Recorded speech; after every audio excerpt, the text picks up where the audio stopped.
there was a former sports writer that you either loved him or you hate him, outdoor writer in the Bangor daily paper named Bud Levitt. When we first organized the chapter, we had 8 or 10 people, and I threw it out there.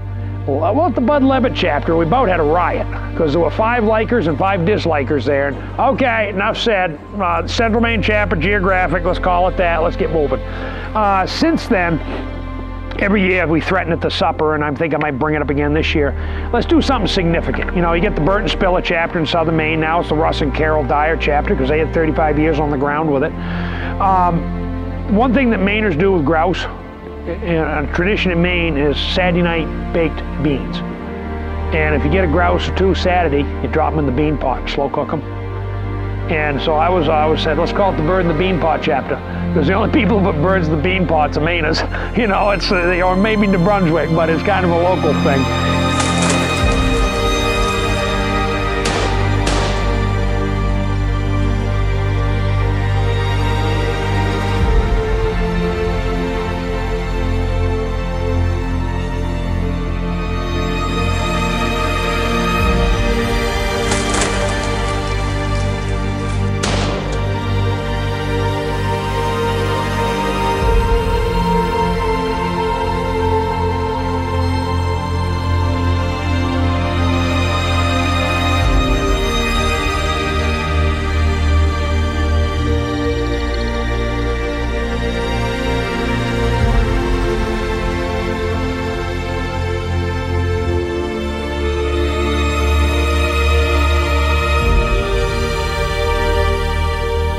You know, I hope, you know, they always tell you get one good dog in your life. I hope that's not correct, but that little devil, he was the 7th dog born on our 7th anniversary, my wife and I.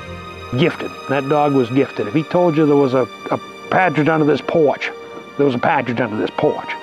And you just had to figure out how to get to it.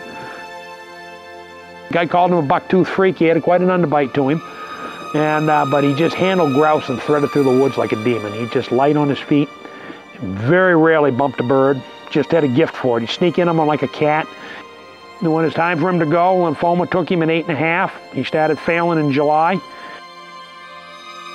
At the end of it, I was feeding him chocolate bars and chicken quarters and cooked rice, whatever he'd eat. And he dropped 20 pounds in the final gig. I shot a limit of birds with him a week before I had to kill him. And I mean, putting him in the ground, crying like a baby.